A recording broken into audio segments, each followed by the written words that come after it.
A retired cop in Las Vegas found herself on the other side of the justice system after she admitted she shot and killed her former son-in-law.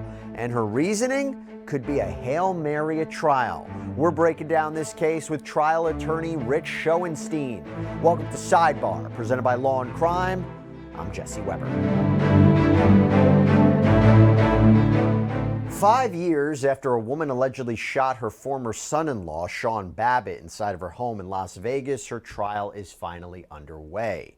Pamela Schowing, who told the court she now goes by Pamela Bordeaux, is charged with murder with the use of a deadly weapon. Authorities say on April 22, 2019, Sean was at Bordeaux's home for a scheduled visit with his son. Now, Sean and his ex-wife, Bordeaux's daughter, they were divorced. Sean had visitation rights. He had an hour-long visit that was scheduled with his then 3-year-old. Then the ex-wife and the boy, they stayed upstairs in the home at one point. And this is when Sean and Bordeaux were downstairs. And that is when, according to reports, suddenly shots rang out. Bordeaux ended up turning herself over to the Las Vegas Metro cops who responded to the scene. And she actually knows how this goes. Why? Because she's a retired detective herself. We'll get into that. But when it comes to information about what actually happened or the aftermath, there is body camera video that shows Bordeaux maybe less than forthcoming. Is Sean down? Okay, is Sean down? Is he 419? I don't know. Does he appear like he's dead? Is he moving? I don't think so. Do you hear any moaning, anything like that? No? No. Now, Bordeaux and her attorney say she did shoot this man, but she shot him in self-defense. What's interesting about that is she apparently shot him at least 10 times. Is he holding the gun or is the gun near him? It was my gun. It was your gun? Where's it at? You can advise, Did you shoot him or did he shoot himself? Okay. Did you shoot him or did he shoot himself? Action team ready to go. Huh? You shot him. So Bordeaux was released on a $1 million bond as she and her legal team prepared her defense. And this trial is now underway and we want to talk about it. So let me talk about Bordeaux's defense, her strategy, where this case might go with my friend, trial attorney, Law&Crime legal analyst, host on the network, Richard Schoenstein. Rich, good to see you. Nice to be here, Jesse. Different digs for us a little bit. I know, it's you like very him? nice. You like I a little do. talk show vibe. Interesting take on self-defense, right? Yeah. I mean, 10 shots is a problem. Right off, right at the top you say 10 shots is a problem for self-defense. It doesn't sound defensive as much as offensive. Well, what about the fact, and we have covered, of course, police-involved shootings before, but according to her defense attorney, Bordeaux was a veteran of the U.S. Army, serving 3 years before being honorably discharged. She had worked for the Metro Police Department for 23 years. How does that affect the analysis? Well, I think it gives her some credibility. It gives her some premise that she knows how and when to use a gun. But really, you have to flesh out the story more. She says self-defense. Is she saying she was under imminent danger, she was being attacked? Or is she saying just this was a really bad dude and I was defending my family? We will get to the really bad dude component in a second, but let me just go to the law in Nevada. So it says that, and I'm going to paraphrase a little bit, but justifiable homicide is the killing of a human being in necessary self-defense. And it says against one who manifestly intends or endeavors to commit a crime of violence. A person is not required to retreat before using deadly force. So this is a stand your ground jurisdiction. If they can't be the original aggressor, they have to have a right to be present at the location where deadly force is used. And they can't have actively engaged in conduct in furtherance of criminal activity at the time deadly force is used. So those are the factors. What do you make of it? Well, she's going to have to explain, right? This is a case where the defendant's going to have to testify to have this defense. She's going to have to explain what he was doing that put her in that kind of imminent danger that would have justified that force. I haven't heard that he had a gun or any weapon. Do you need it? No, he could endanger her without it. She could have a reason to shoot him even though he doesn't have a gun, but she's going to have to show what that was. Hey guys, so as you know, we talk a lot about Morgan & Morgan here on Sidebar, but you know what? They're not just an incredible partner and sponsor of ours, aside from the fact that Dan Morgan is actually my friend. no big deal there. But did you know that Morgan & Morgan is also the official law firm partner of the UFC? Yeah, the UFC. And when you think about it, it kind of makes sense because fighting is in Morgan & Morgan's DNA. Like the UFC fighters who bring their everything to the octagon, Morgan & Morgan attorneys, they bring their everything for their clients in courtrooms across America. They fight for your legal rights. They fight for what you deserve in compensation. I always say it, but they don't settle for lowball offers. They're the largest injury law firm in America for a reason. So, with that being said, we have something special for you guys. Morgan & Morgan is giving away 2 tickets to the McGregor vs. Chandler fight in Las Vegas on June 29th. And entering to win is so easy. Just text LAW to For the People. That's 484-373-6742. Or click the link in the description for your chance to win 2 tickets to UFC 303 to see McGregor vs. Chandler. Have you, in recent memory, have you thought of a case where somebody was unarmed and the person shoots them and they put over a colorable defense of self-defense even when the other person doesn't have a weapon on them? No, but this stand your ground stuff is a little bit different than cases we've seen over the years, and that might be a better hook. Are you talking about a jury? Like a jury in a stand your ground jurisdiction might feel more sympathetic to her cause? Yeah.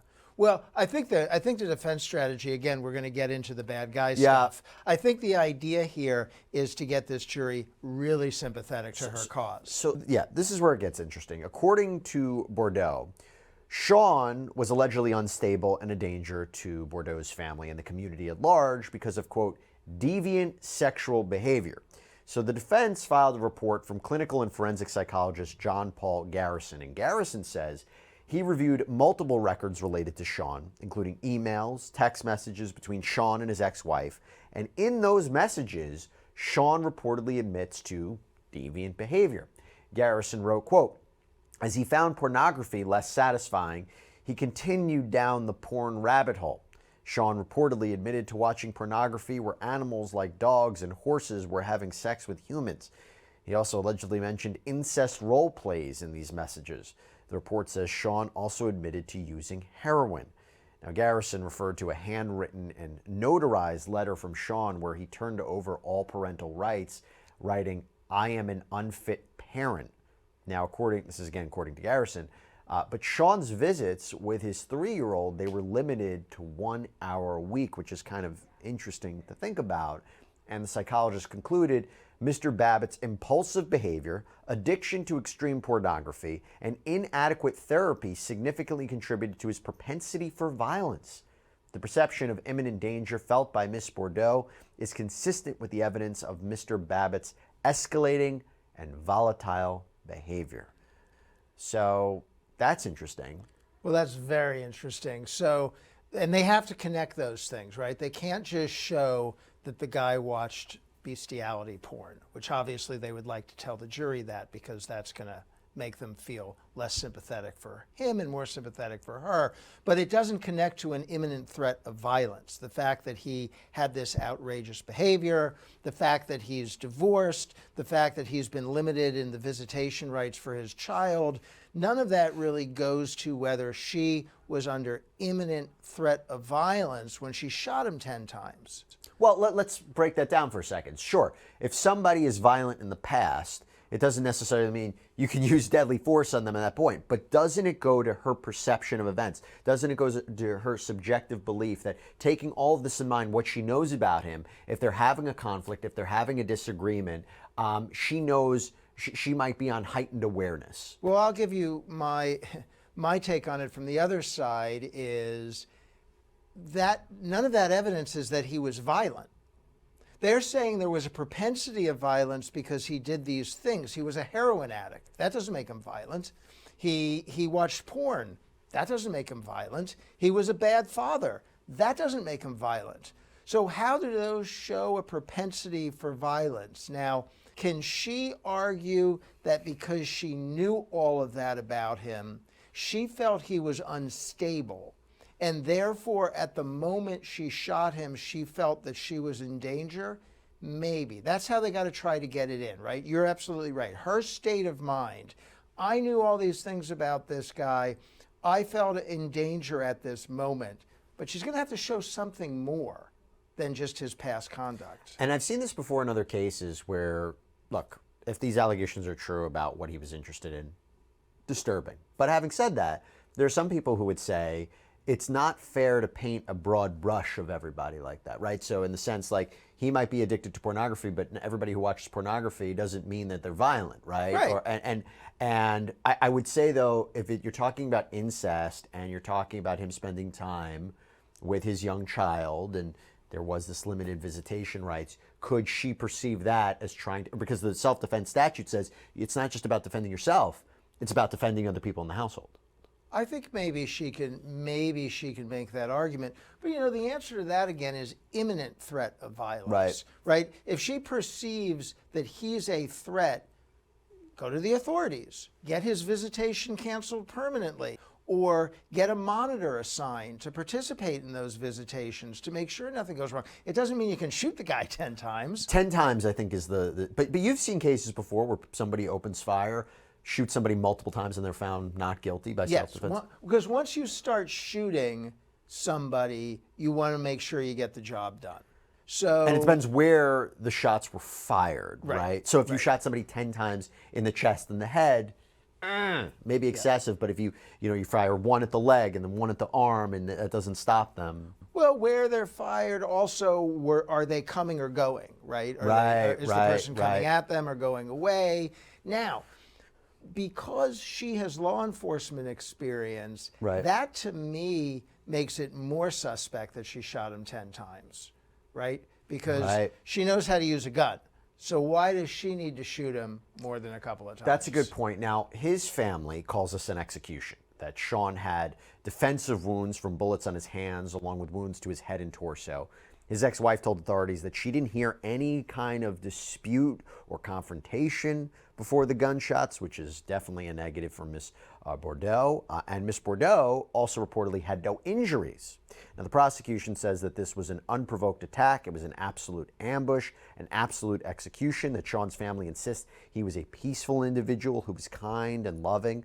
They said that he had a tremendous relationship with his son, and she could face life in prison if she's convicted. So that complicates it for her as well. Yep. So I think it's going to come down to two things. One is, how much of this evidence about him is the prosecution able to get in? How much of this stuff about the porn and the heroin and the bad father can they present to the jury? And then two, her testimony. Yeah. Because she has to explain to that jury why she did it.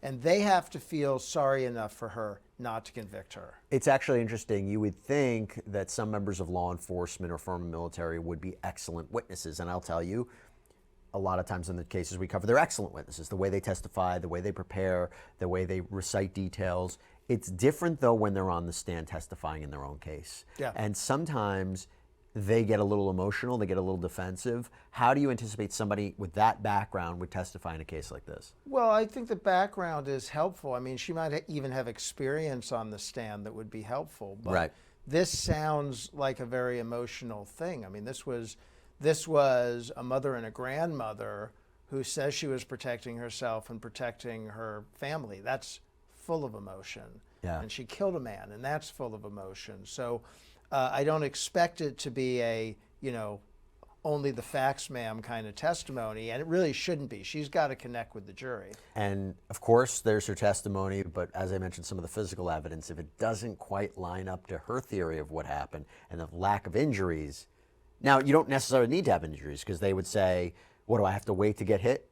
What, do I have to wait to get attacked? She's under imminent threat of violence. He could be threatening her. He could be coming at her. She does not need to be injured at all. They can get past the 10-shot thing if they tell the right story, but it does make it harder. And the fact that her daughter says there was no yelling and screaming going on. I mean, I don't know. That's a problem. Right. I don't know what she's going to say about how this arose. I'm interested to hear that. Me too. Rich Schoenstein, good to see you. Thanks for coming on. Appreciate it. All right, everybody, that's all we have for you right now here on Sidebar. Thank you so much for joining us. As always, please subscribe on Apple Podcasts, Spotify, YouTube, wherever you get your podcasts. I'm Jesse Weber.